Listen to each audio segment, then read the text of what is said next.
Boom. Episode 40, divisible by 10 and 4 and 2. Okay. So some cool things to look forward to in this one are fish.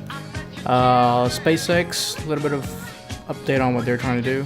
That's true. Yep. Catcher's mitt. Catcher's mitt is cool. Catcher's mitt, yeah. We wax philosophical pretty hardcore at the end, so if you want to stay tuned to the end, you'll learn a lot about letting go to achieve enlightenment. Secrets of Enlightenment are in this one. Yeah. And then Jeff Bezos' $42 million project. Yeah. A little bit of that. Which will last for 10 billion years. What was it? 10,000. 10,000. Billion is a big jump. Well, let them listen in. That's I true. just wanted to give them the 42 million, that's all. If you like what we hear, support us on Patreon, patreon.com/Socratic Gamers. And then merchandise. Shop.godmyfire.com. Pick up a tee. Support. We didn't kill a radio star, but the video did. Okay. So, here we go. Bang, bang, and we are back. Fake news, fake stuff, fake societies. Distance yourself from fakeness. Okay. That's all. That's how we're going to start off this one. All right. So, again, weekly roundup. Here we are again, discussing 5 things that we found interesting throughout the week. And let's just kick it off. All right. What's yours, Vish? What's number 1? Number 1, something that Jeff Bezos, you just want to swim around this. All right. Cool. Yeah. Jeff Bezos doing his thing. Let me get my phone out here. Let's see. Jeff Bezos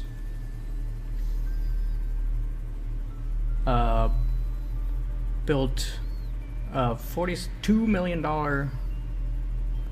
mechanical clock. I believe it's called mechanical clock.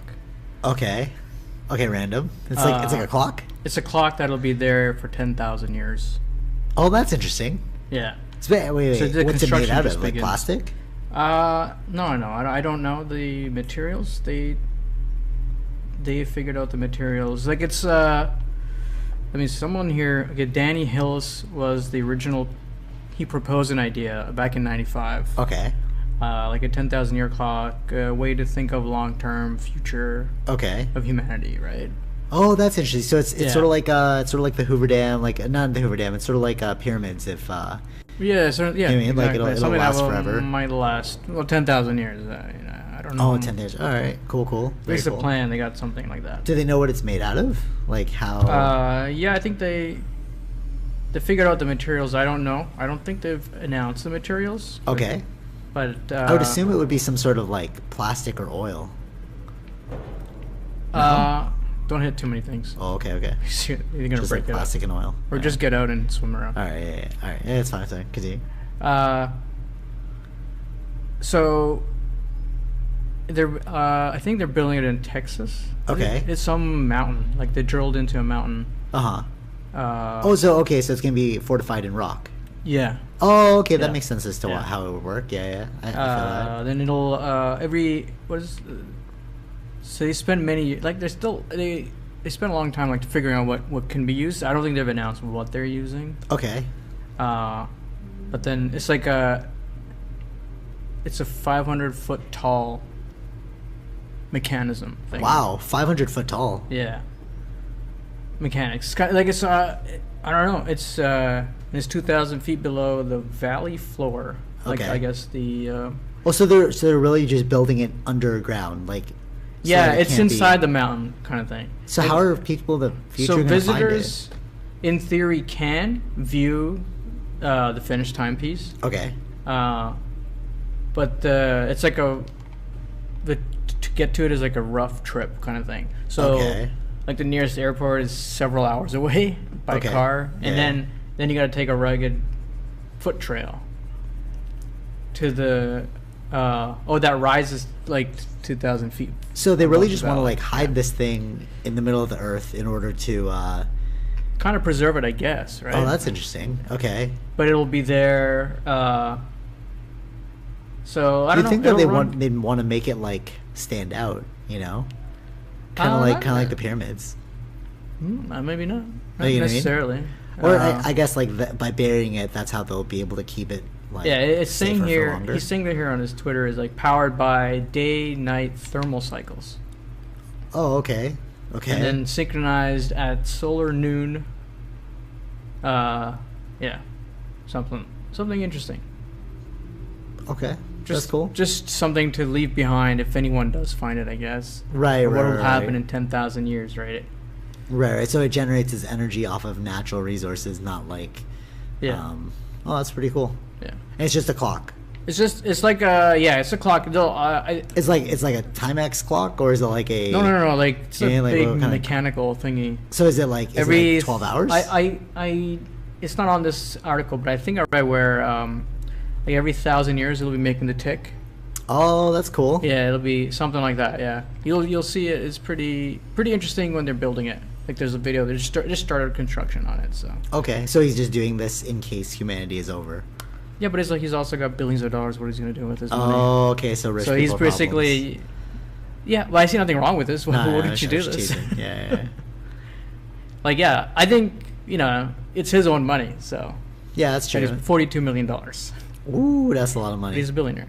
I mean, that's pretty cool though. I do think that's kind of cool. It's like it's sort of like the pharaohs of old. If they had built the pyramids and stuff, Mhm. like it makes sense. Like you're just It's putting something your to legacy- last exactly Yeah, for yeah. humanity's purpose. I think that's probably why they built the pyramids too. It's like to leave who they were. behind. Yeah, that's true. That's why it's like a history time capsule. Yeah, Like that's why they just like hidden away. Yeah, I always thought of the pyramids like although they say it's like a tomb. I actually kind of view the pyramids as like more of like a time capsule. Mhm. I think that's more of what they're made for, versus like a tomb. I think maybe it was reappropriated later on as being a tomb. Yeah, You they know? kind of said that in the. Speaking of which, that's a Which great is- segue. Are you done with yours? Yeah, I'm done with that. All right, perfect. So great segue into Assassin's Creed Origins Discovery Tour. I just played it, and I put a review out, like a first impressions review. Honestly, that game is like, so basically they created the game, and like you do like these walkthrough tours of like different parts of Egyptian time period, and like it was made for like university history students, Mhm. you know, to like educate them and stuff. And speaking of like Egyptian time capsules and stuff, in the video game they actually admitted that the pyramids have been around past Cleopatra's time. Yeah, in the game too, which is surprising. that No, they no, added yeah, that. So I guess exactly. it's- might be new. Like the Is old it new paradigm. archaeological findings? I Yeah, don't yeah. know. Yeah. Graham Hancock used to get like ridiculed for his theory that the pyramids were much older than we thought, and then science caught up with him, and then they're like, oh, actually, they believe that like the Sphinx actually did have a lion's face, but it was carved in by the pharaoh of the time. Like he wanted Right. to like put his like essence there. Mhm. So like the pyramids could very well be like a time capsule. Because what they say is like within the pyramid walls, like it was in his book, it's like a history. Like the pictures are like a history of Yeah. mankind, right? Mhm. And when people say like, oh, it was used as like a burial grounds for like pharaohs, Yeah. maybe they found it and they're like, oh, this is the connection to the afterworld. We'll bury our people there. You know what I mean? Like they created some sort of lore. Oh, maybe, yeah. I think that's maybe what happened. Like logically, that makes sense. But yeah, the video game, like it's surprising how like certain video games, they're like they have like a main feature, but it's their secondary feature that really sells, like Call of Duty and StarCraft. Like the Mhm. multiplayer is why people buy the games. They don't actually buy it for the story. You know, I remember like old friends and like even myself, like I never played the StarCraft story before. I just played the online, you know. Right. And Oh. that's how I kind of feel about Assassin's Creed Origins. It's like you don't really need to beat the game necessarily, because I gave it a low score, but like the actual Discovery Tour itself, like the expansion pack, the add-on, Mhm. is well worth the price, you know. Because from like an educational point of view and like I think isn't an that what they interactive point of view. created for? More for education? Oh, that one, yeah, that one. But that's like a free download, right? Yeah, yeah. Like I think it'd be cool to see Ubisoft, because they're really good at recreating like these ancient times, and they start doing more Discovery Tours.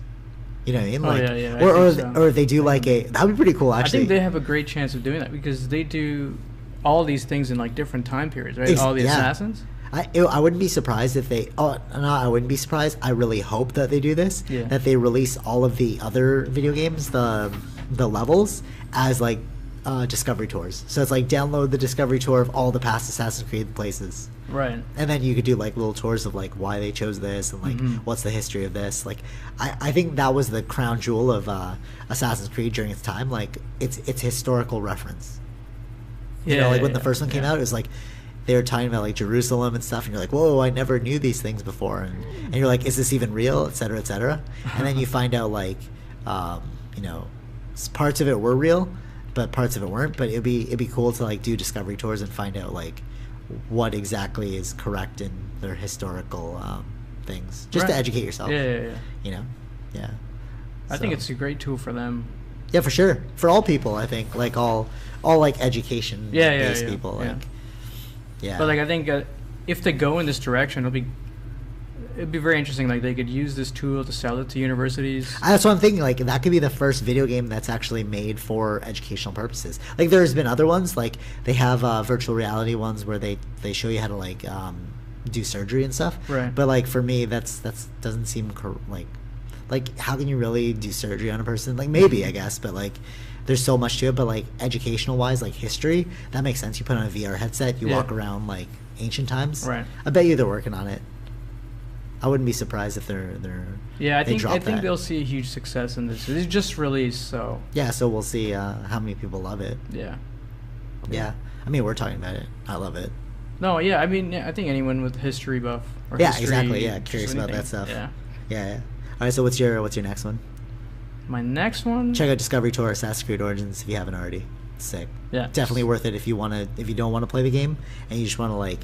You just want to pick up the game for that. I would recommend it. Like that's totally worth it.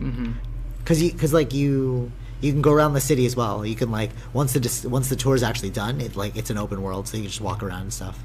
But you can't buy anything though. There's no real interactivity. It's just like it's more of like a history lesson. Yeah, it's a history lesson. It's a lecture, but it's worth it though. It's cool to see with visuals and stuff. Yeah, for sure. Yeah. So my other one leads to back to SpaceX. Oh, SpaceX. Always SpaceX. What are they doing now? Almost every week now. Yeah. So they announced that they're going to be figuring out how to like capture the nose cone. Okay. After the Falcon Heavy had launched, right? And he said that in the press conference. Okay. Because it removes. It's like they call it fairings. And they separate out once it's gone into space, right? Okay. Yeah. And I think it's all about again to reuse the same stuff. Like why waste? And then you got to build it again, piece of that. And that's why everything's so expensive, because you can't reuse it. You have to do it one time. Yeah, so as many things as they can, if they can reuse, it's a good thing for all of us, right? Yeah, for sure. So they did their first test. They did like a launch just recently with the Falcon 9. Okay. And they did their first like trial of trying to catch the nose cone. Oh, cool, yeah. And how do they do? Basically the way you catch it is by a big net on a boat. Like a glove. Very rudimentary. I would have never expected it to be like that. Exactly. I thought it was gonna be like reverse rockets, like their other one. No, because there's nothing on them. Right. So there's no. So they just guess the trajectory and then they catch it. It's not about guessing it, right? So they didn't catch this one. Okay. Yeah. But they did. It was a couple hundred meters away from where the boat was. So you just got to build a bigger catch. Because he said in the press conference before it'll take a few months. Like in a few months, we'll figure out how to do this. So they got to figure out exactly how it's falling and where, getting all the mathematics correct with all this, whatever wind is happening, so where it's going to go, like all that kind of stuff. So, but the one that did fall, it seemed to be okay, even though it fell in the water. So I don't know if they're reusing that or like they're gonna may find other things. But like they showed the picture of the boat with like a big net kind of thing. That's kind of cool. Trying to catch it. Yeah, that's what it is. And he even said that too, and we weren't like sure what he meant by that. He said it in the press conference. We just almost like a joke. He's like, I'm just gonna catch. Yeah, you just need like a catcher's mitt. You just need something like big enough to catch it.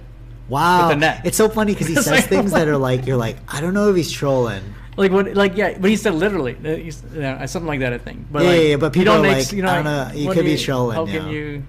I don't think he was trolling because it was a press conference, but it's like, no. What do you mean by big net? How do you do this? No, but he does like a lot of things that are very trolly. Yeah. So it's like I don't know if you're joking, but then a lot of his trolls turn out to be real, like the flamethrower one. Yeah.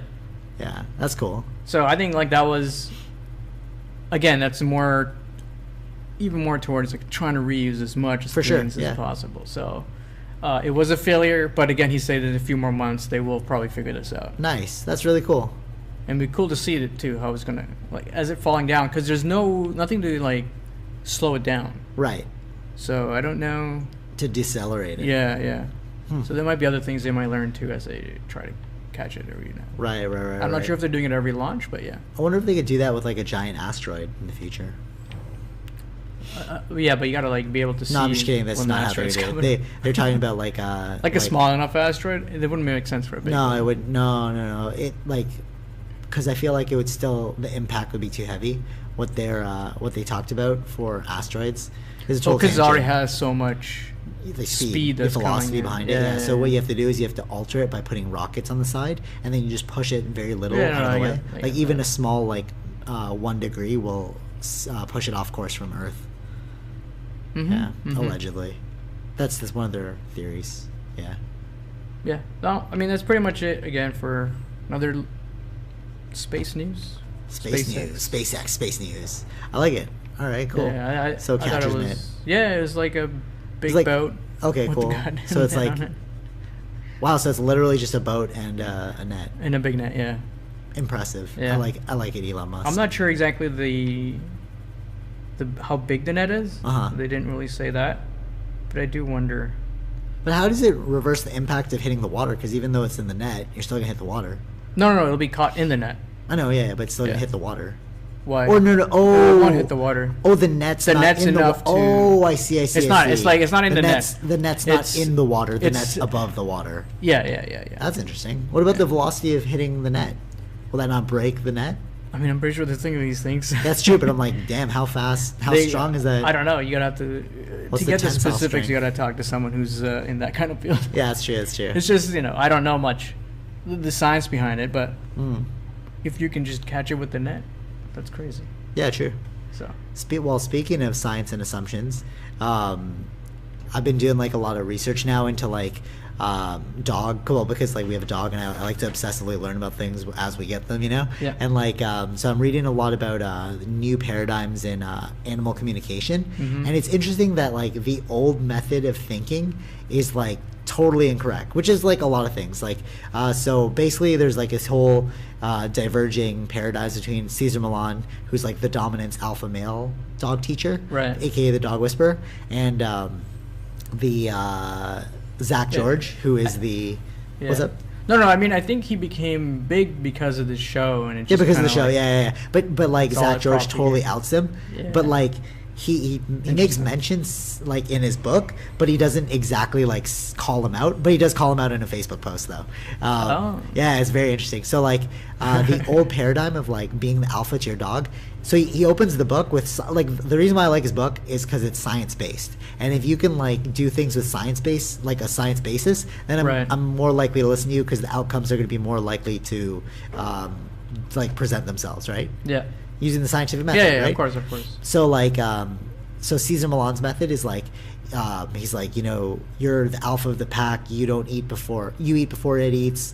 You can't walk it, like it can't walk before you. It has to walk behind you. So like right away, Zach George is like, well, although they derive from wolves, they were actually selectively bred to not be like wolves at all. So all that pack mentality they don't even possess anymore over thousands of years. Because all those wolves that would do that would be kicked out of the, like they wouldn't be bred. They wouldn't continue because it'd be too hard for humans, right? So what he says is like all dogs each have a purpose, right? A singular purpose depending on your dog, right? So like there's like retriever dogs, hunter dogs, worker dogs, toy dogs, and like each of these, like you have to figure out what your dog was meant for, and then train them and treat them according to that, right? Oh, okay. Which makes sense, because it's like all like the reason why we have dogs is to make our lives easier. Yeah. Right. If not even for companionship. So it's funny enough, for our dog, we lucked out. Unwittingly, we got a toy dog, which is a companion-oriented dog.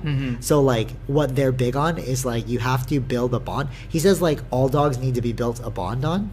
Like you have to build a bond with your dog, right? And like just like humans, like they have like oxytocin releases whenever you touch them. They get dopamine releases whenever you give them treats. You know what I mean? So it's like, it's interesting to think of it in those terms, where it's like if you use realistic understandings of science, then you don't need to go towards like if I hit them, they'll listen. Yeah. You know, although that does work. So like what he's saying is like, it's not that it doesn't work, it's just it's more effective to use positive reinforcement than negative reinforcement. You know what I mean? Like, so if you what it's interesting. Right. So like, and he explains it. It's like, if the dog is fearful of you, he's only going to listen to you because he's afraid, and when he's not afraid, you're screwed. Right. Like, the second he becomes not afraid of you, he's never going to listen to you again. Right? So it's like, a good example is like, if a dog, you leave and then the dog trashes your house, right? It's because he hasn't learned respect or love for you, that you're not going to, even though it sounds like very like yogic and airy-fairy, it's totally realistic. It makes sense, right? Oh, yeah. But if the dog understands you, it's like, okay, no, these are my boundaries. Like, I can't mess around because like he's going to feed me, you know what I mean? Like, out of trust and respect, like the dog relies on you, and he's more likely to be a good dog. Oh yeah, that makes sense. Right. Yeah. And they say like, so dogs learn off of reward and punishment. Okay, but see, so when you punish a dog, they get like a negative chemical release in their brain, right? Like, don't ever do this again, right? Yeah. But the dopamine release that comes about when you give them a treat is much stronger than the negative chemical. Oh, okay. Right. So if they do something right, and you give them a treat, they're getting a dopamine release. They're going to associate, if I do this again, I'll get a dopamine release. So they're going to they're going to want to do it for that chemical release, even though you're not even giving them like a treat anymore. Right. You know what I'm saying? Oh. Yeah. It's like classical conditioning, you know? It's funny because like we have different levels of psychology for humans, right? Yeah. And this is very like Pavlov's method, where he'd teach a dog how to salivate when he rings the bell.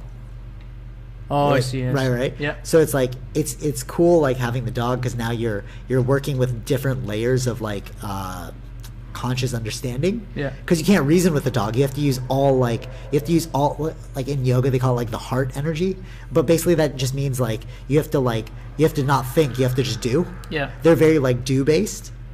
You know, I see, yeah. Like you can't logically reason with a dog. So like if you're saying like, oh, don't do that, of course it's not going to understand don't do that. You have to if like let's say he's biting you, you have to swap it out with something that he can bite. So then he thinks in his mind like, oh, I can't bite this, I can bite this. Yeah. You know what I mean? Yeah. Oh, makes a lot of sense. Yeah, it does. Yeah. Yeah.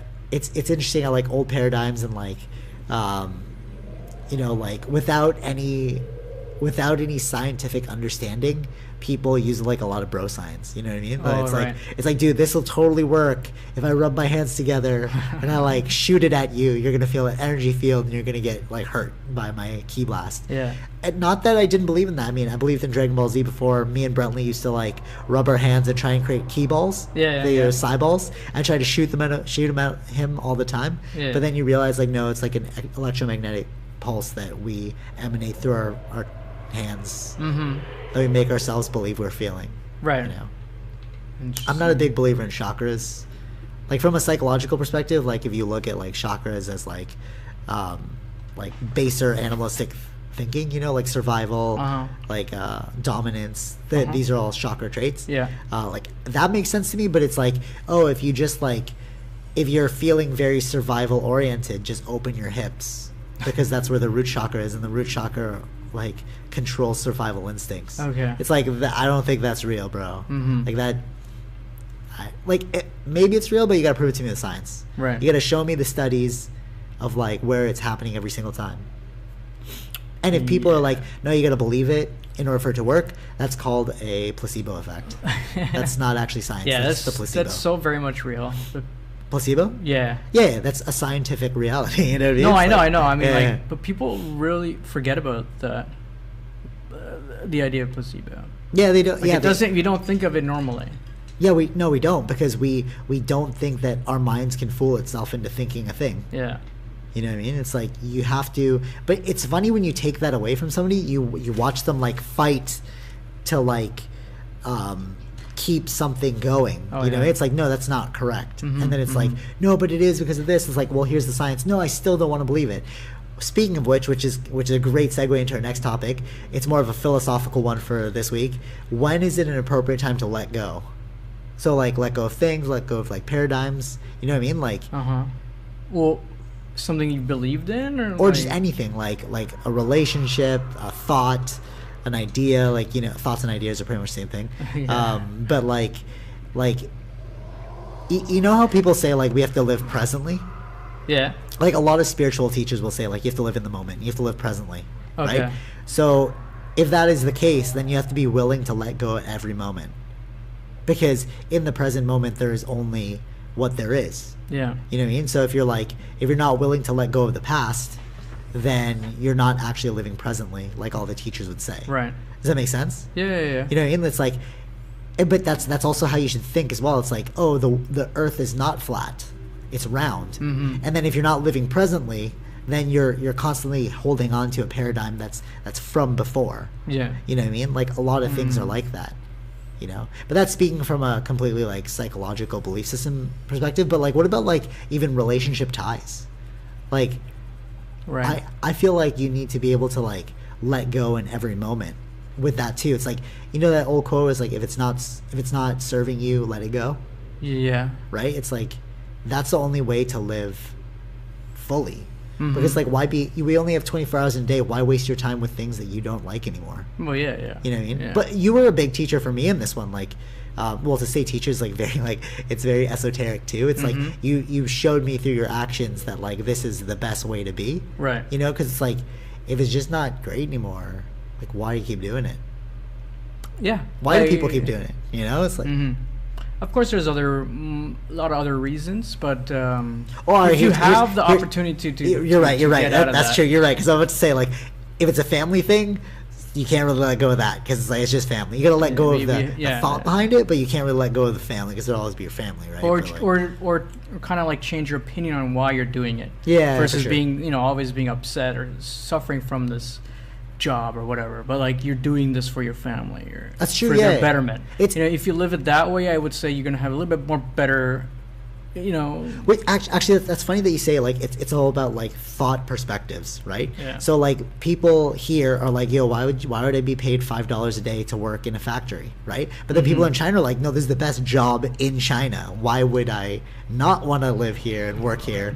Exactly. Yeah. You know what I mean? It's like, but it's according to your own perspective. That's why I don't like the whole term of like, I'm gonna change the world, because in changing the world, you're pushing your own belief system onto someone else. Yeah. Which is what Hitler did, which is what like Genghis Khan did. You know what I mean? Like people are like, oh, we need to change society to how it should be more appropriately. It's like, no, but you're pushing that on me. Yeah. Like every other ruler. Oh yeah. Yeah. So maybe it's anarchy is the way. You know what I mean? Like chaos is order, because there is no order. You know what I mean? It's like just chill.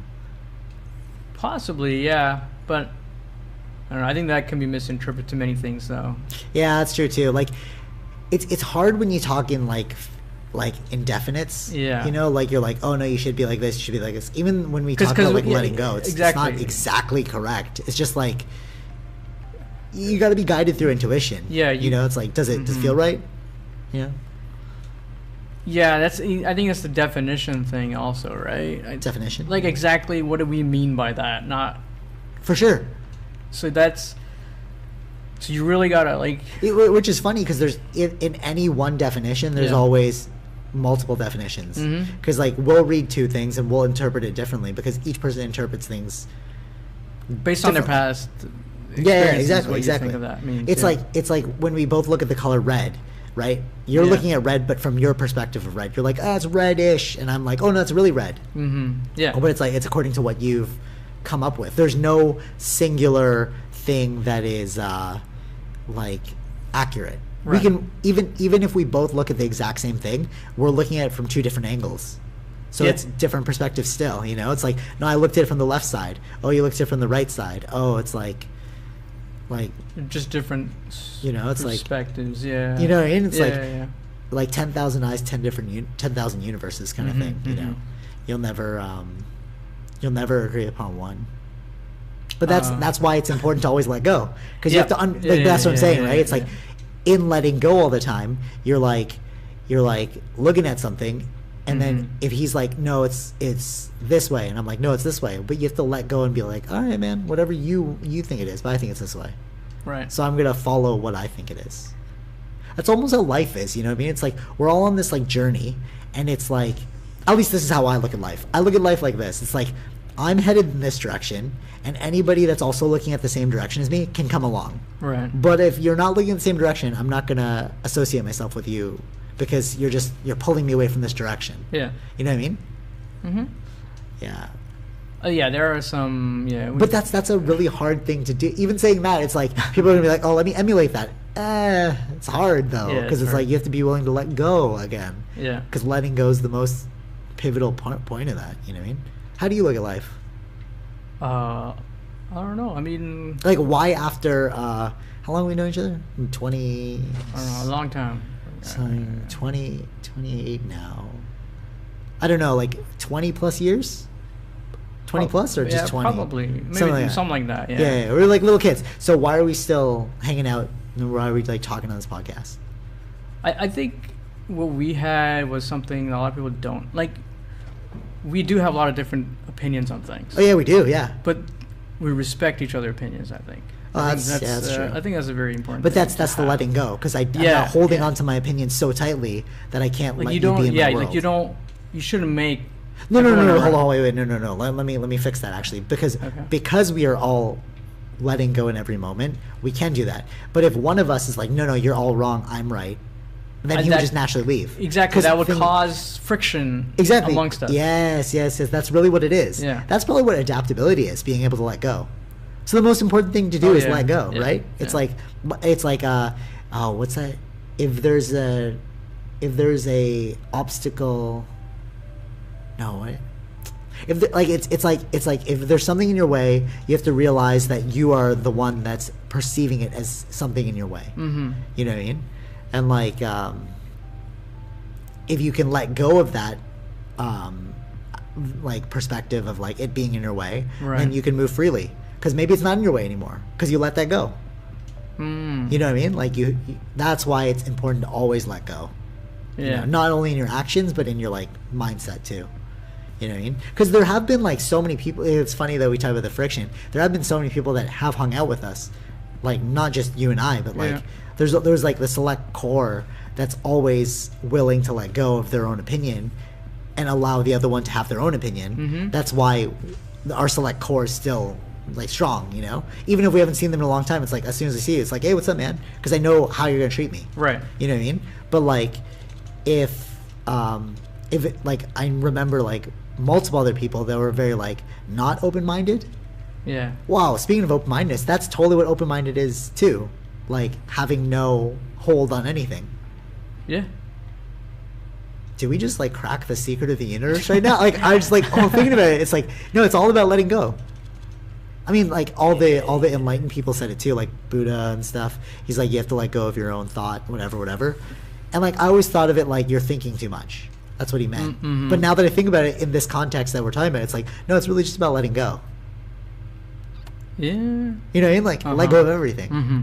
Even your, like, dissatisfaction or satisfaction. Just flow. Maybe that's what flowing with life is, right? Yeah. I mean, I think, like, I don't know how to, like, is this, like, necessarily, like, a new problem? Like, I see that like how the internet is creating like a bubble of people. Like, oh, that's true, yeah. And then we just don't know how to handle each other. We just don't know how to. Well, you know what it is though? It's like with the internet, you can't really communicate properly. So yeah. So it's like when, like, I think we had an advantage over people on the internet because like the way they would talk, it's like we can't see that, like, because there's like different levels of communication when I'm telling you that you're wrong. Mm-hmm. You know what I mean? Like I have to look at you, I have to like sense your voice, you know what I mean? you have to sense my voice. But if you're written like right online, like you're wrong, then the person's just gonna be like, I'm just gonna find like people that think like me. Right. Yeah. And like all these people are like because like, oh, they're just haters. You know, it's like, no, it's because you're not exactly like communicating. You think you're communicating, but you're really just typing things out and reading them. Yeah. It's like a very again, rudimentary level of communication. You know what I mean? Yeah. Because there's also like nonverbal communication as well, you know? Which is a different whole thing. But no, but like even in communicating verbally, you exhibit nonverbal communication. Yeah. But you have no nonverbal cues online. So you're only like 50%. Yeah. And that's why people are getting more in peril. They're getting into like these clusters of like groupthink, because it's like, okay, if this person's disagreeing with me, I'm just gonna find somebody who agrees with me. But it's only because like I can't deal with being told I'm wrong. Like, you know what I'm saying? Like, so are we is the internet creating weak people, or? It depends on how you use it. It's like a tool, man. Yeah, I know. Yeah. It's sort of like your mind too. Like your mind's a tool, you know? Like you have to know how to wield it and when not to wield it. Yeah. You know? Yeah, I think like whenever we do like our own kind of research or something on any topic. Actually, it's funny because you do that. I know what you're talking about, but I don't do that. You like to look at both sides. I never do that. I'm just gonna look at stuff that I agree with. I'm like those people, I'm just like, no, because I get a headache. Because like when I listen to somebody who's like saying something obviously wrong, I'm like, I don't really want to listen to you anymore. No, it's not more like what are they saying. It's more like if they're wrong on the other, or right on the other side. It's more like, okay, how are they coming to that conclusion? Does it make sense? Right? Yeah, and you're looking at both sides here. Yeah, okay. And if it doesn't make sense, like that's generally this would happen with, I think, before, when you just meet normal people and you would have conversations, right? But you're not meeting, only at work you'd meet probably like different kinds of people, but true. Most of the time, anything like on the internet, if you're spending most of the time on the internet, like you're just gonna meet or surround yourself with people that agree with your point of view only. For sure, yeah, that's what I do. Yeah, and I think. Because I'm always right. I'm always right. Right. Yeah. And exactly, that's what everyone else feels like exactly, too. Yeah. So I think it could be problematic, but there's a lot of greatness. Let me just quick pause for people who are like, oh, he's just like ignorant, blah, blah, blah. No, I say that, the reason why I listen to my own thing, my things that I agree with, is because I'm the biggest judge of me being incorrect. I'm always like, wait, is this right? Hold on, let me just double check this. In my own head.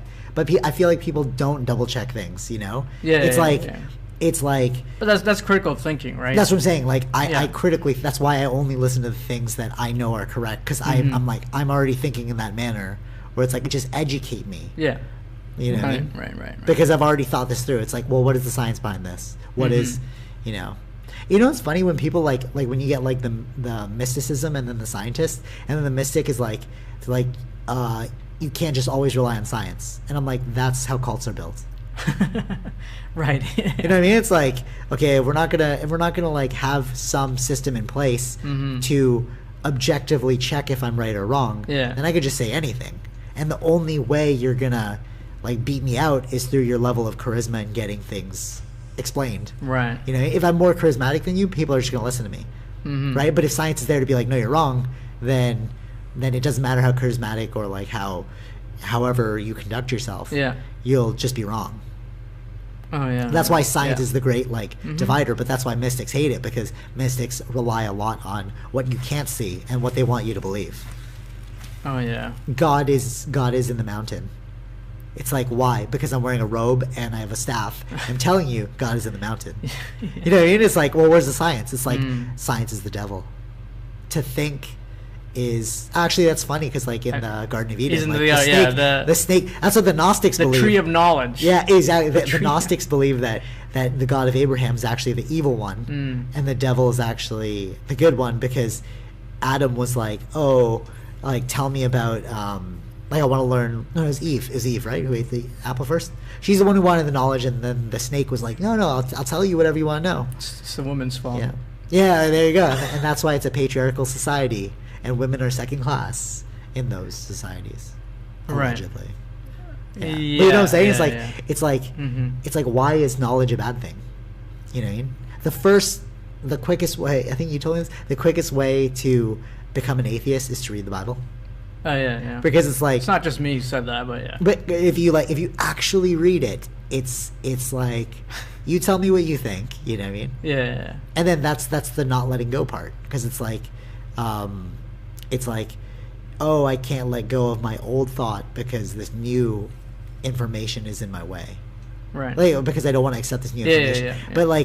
But then I guess you could say like, well, couldn't that conversely work on you? It's like you don't want to let go of your thought of it being incorrect. Mm-hmm. It's like, no, I'm open to that. But my answer to that is I'm open to that. Yeah. But you have to prove it to me. Yeah. You know Exactly. what I mean? And it's like there's a difference between proving and not wanting to listen. Because people will say like, oh, I believe in this. And it's like, no, it's not real. It's like, prove it to me. I am proving it to you. But it's like, no, I don't want to listen. You know, it's like, I'm not listening to the facts. You know? Yeah. Facts, people. Gotta get your facts in order. Yeah. So, I think that was a good, you have anything left to say about fake news, fake things? Honestly, like, science is the greatest thing. No, not science. The scientific method is the greatest thing ever invented, because it allowed us to critically think about issues. Mm-hmm. You know what I mean? It's like, and like when you're like, oh, well, science doesn't have all the answers. Science doesn't actually prove anything. It just disproves things.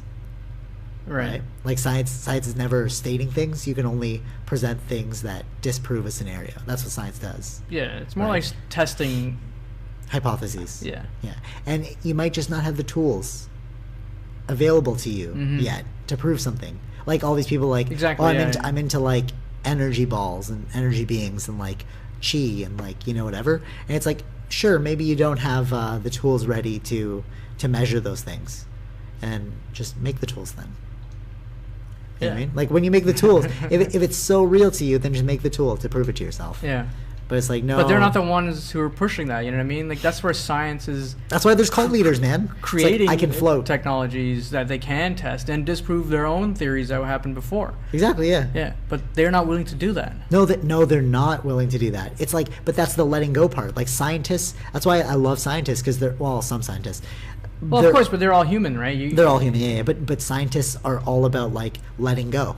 Like if it's wrong, tell me it's wrong. Yeah. You know, then I'll let go of that theory. Exactly. That's true open-mindedness right there. Yeah. Like being able to like let go of things, because like you're so open to your answers being incorrect. You're so open that you're open to even the idea of you being wrong. Yeah, well, it's more like debate, right? It to the point where they end up losing. That's you're fighting over your ideas. Yeah, true. If you can prove it. But you have to look at it not like a battle. You have to look at it like, I'm trying to learn here.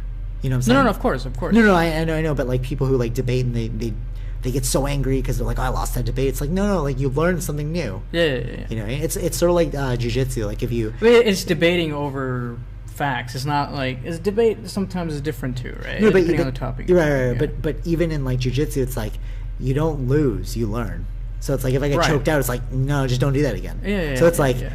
But if you're only approaching it that way, because there are people who want to approach it where like, I'm going to win every time. Yeah. But it's like, well, then you're going to come across somebody who's better than you. Just like you're going to come across an idea that's incorrect that you think is correct. Right. But if you're not willing to learn from it, then, well, I don't want to talk to you, and that's why I'm going this way, bro. Like, you know what I'm saying? Yeah. Yeah. Hold a small circle or don't. It's up to you. Last words, last thoughts? No, just open your minds. Open your minds. Or keep it closed. But if you keep it closed, don't talk to me. But if it's open, still don't talk to me. Unless I talk to you. Okay. I'm just kidding. No, that's so dick. No, but like, I know, you know what it is? It's realizing your self-worth and who you are allows you to go in a direction and not care if anyone else goes in your way or not. It's only when you're insecure do you try and hold on to anyone and everything to help you fortify your belief in yourself, because you're so insecure that you think if nobody believes you, then you're wrong. But the greatest artists, the greatest scientists, the greatest philosophers of all time knew that they were right despite being told they were wrong. Boom. Eat it. Okay. Till next time. Vish is a guru. Guru. No, I don't say that. Guru. Guru. That's how you say it, eh? It's not guru. You're like, Is oh, it? that's so westernized. You're like, oh, it's guru. It's guru. It's guru. I say it. Say it for me one time. What? How do you say guru? Guru. Oh, really? Yeah, I don't. It's not guru? I think it's probably different per area. I'm being freaking racist right now. I didn't see the racism. You see that? See? Because you're so open-minded to... Okay, till next time, stay hungry, stay cute. That's what I say whenever I do a walkthrough. Oh, I yeah? don't know, yeah. What do you say? Just take it easy. Oh, that's a good one. All right. Till next time. Take it easy. Bye-bye. Bye.